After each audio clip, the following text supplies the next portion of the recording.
ચોમાસાની ઋતુ નજીક આવી રહી છે ત્યારે જગતનો તાત કાળી મજૂરી કરીને પોતાના ખેતરો તૈયાર કરવામાં જોતરાયો છે, પરંતુ સુરેન્દ્રનગરના સાયલા પંથકમાંથી ચિંતાજનક દ્રશ્યો સામે આવ્યા છે.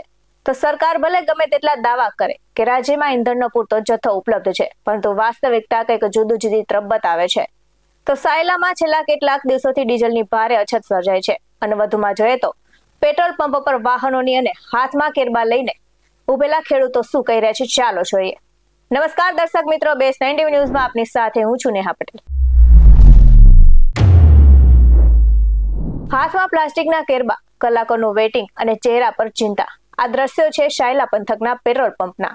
તો ચોમાસું માથે છે ત્યારે ખેડૂતોને પોતાના ટ્રેક્ટરો ચલાવવા અને વાવણી પૂર્વેની ખેતીની તૈયારી કરવા માટે ડીઝલની જરૂર હોય છે, પરંતુ સાયલામાં પેટ્રોલ પંપ પર ડીઝલનો જથ્થો ખૂટી પડતા ખેડૂતોને કલાકો સુધી લાઇનમાં ઉભું રહેવું પડી રહ્યું છે. તેમ છતાં પણ ડીઝલ મળી રહ્યું નથી. તો સરકારના ઓલીઝ વેલના દાવાઓ વચ્ચે સામાન્ય જનતા અને ખેડૂતો પીસાતા નજરે પડી રહ્યા છે. તો ડીઝલની અછતની સીધી અસર ઉદ્યોગોની સાથે હવે ખેતી પર પણ પડી રહી છે. તો સાયલા ખાતે મોટા પાયે ક્વોરી ઉદ્યોગ આવેલા છે, જે સેંકડો ડમ્પરો રાત દિવસ દોડી રહ્યા છે.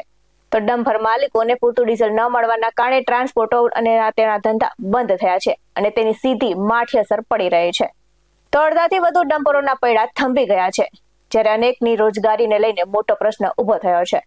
તો વાહન ચાલકો અને ખેડૂતોનું કહેવું છે કે એક તરફ કાળઝાળ ગરમી અને બીજી તરફ કલાકો સુધી ઈંધણ માટેની માથાકૂટ. તો સ્થાનિકોનો તંત્ર અને સરકાર સામે સીધો સવાલ છે કે જો સરકાર પાસે પૂરતો જથ્થો છે તો પંપો સુધી કેમ ઈંધણ પહોંચી શક્યો નથી, અને શા માટે દર વર્ષે સિઝન સમયે જ આવી કટોકટી સર્જાય છે. તો ખેડૂતોનું કહેવું છે કે જો વહેલી તકે ડીઝલનો પૂરતો જથ્થો પૂરો પાડવામાં નહીં આવે તો આગામી દિવસોમાં ખેડૂતોને મોટું નુકસાન વેઠવાનો વારો આવશે.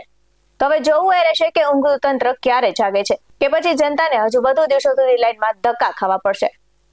ત્યારે નજર કરી આવેલી પ્રતિક્રિયા પર. અત્યારે ખેતીની સિઝન હોવાથી પૂરતો ડીઝલનો જથ્થો ન મળવાનો હોવાથી ઢેફા ભાંગવા, લીટા નાખવા, ખાતર વાવવું, બિયારણનો ભાવ વધારો, તો ખેડૂત અત્યારે જાય ક્યાં? અત્યારે 100 માના લાઇનમાં કેરબા લઈને ઊભા રહ્યા છે. તો એ માટે ખેડૂતને બહુ કઠિન હાલત છે અને ડીઝલનો પૂરતો જથ્થો નથી મળતો, એટલે ખેડૂતને 2 કલાક 3 કલાક અને 2 દિવસે ડીઝલ આવતું નથી ને મળતું નથી. એટલે ખેડૂત સિઝન માટે શું ઓલું ધ્યાનમાં રાખીને ખેતી કરી શકે એનું કંઈ ખબર પડતી નથી. તમારી વાત ચોમાસાની સિઝન છે તો ચોમાસા માટે ખેડૂતને ડીઝલ પેટ્રોલ લેવા માટે શું કરવું પડે એની માટે સરકાર કંઈક વિચારે તો સારું છે, નકર ખેડૂતને આખી વર્ષની ખેતીની સિઝન નિષ્ફળ જાય એ માટેની કન્ડિશન આવી શકે છે. તમારી સરકારને શું રજૂઆત છે? સરકારને કોઈ ધ્યાન દેતું નથી. સરકાર એવું કહે છે કે અમારી પાસે પૂરતો જથ્થો છે, તો પૂરતો જથ્થો હોય તો પેટ્રોલ પંપ ઉપર પૂરતો જથ્થો મળતો કેમ નથી? અને ખેડૂત રજડી પડે છે. તો આ માટે ખેડૂતને શું કરવું પડે? સરકાર કોઈ નિર્ણય લઈ શકતી નથી, તો સરકારને કંઈક નિર્ણય લેવો પડે આ બાબતે કે ખેડૂતને ખેતી ઉપર ધ્યાન દઈ શકે. હું એક ખેડૂત છું. આજે સવારથી 9 વાગ્યાથી લાઇનમાં ઊભો છું પેટ્રોલ પંપે. પેટ્રોલ અને ડીઝલનો જથ્થો પૂરતો સરકાર પાસે હોવા છતાં પેટ્રોલ અને ડીઝલ કેમ નથી મળતું? આ ઉનાળાના ધોમધામ તડકામાં સવારનો 9 વાગ્યાનો લાઇનમાં ઊભેલો છું, અને જ્યારે લાઇનમાં વારો આવે ત્યાં ડીઝલ અને પેટ્રોલ ખલાસ થઈ જાય. તો પબ્લિકને હેરાન જ થવાનું લખેલું હોય તો એવું સરકાર શા માટે કરે છે?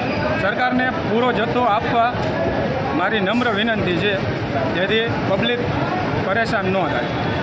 મારું નામ વિપુલભાઈ છે. અત્યારે સિઝન આવી રહી છે ઢેફા ભાંગવાની, લીટા પાડવાના, તો ડીઝલ પૂરતું મળતું નથી. 2-3 દિવસથી લાઈનો ઊભા રહી તો ડીઝલ મળતું નથી. વારો આવે તો કંઈ ડીઝલ ખૂટી રહ્યો, જેથી કરી સરકાર આને ધ્યાન દોરે અને આનું કામ પૂર્ણ કરે ડીઝલનું. આવા જ વધુ અહેવાલ સાથે ફરી મળતા રહેશું. તમે મારી YouTube ચેનલને સબસ્ક્રાઇબ કરવાનું અને અમને Facebook અને Instagram પર ફોલો કરવાનું ભૂલશો નહીં. બાકી અવનવી અપડેટ્સ મેળવવા માટે આપ જોતા રહો બેસ 90 ન્યૂઝ. નમસ્કાર.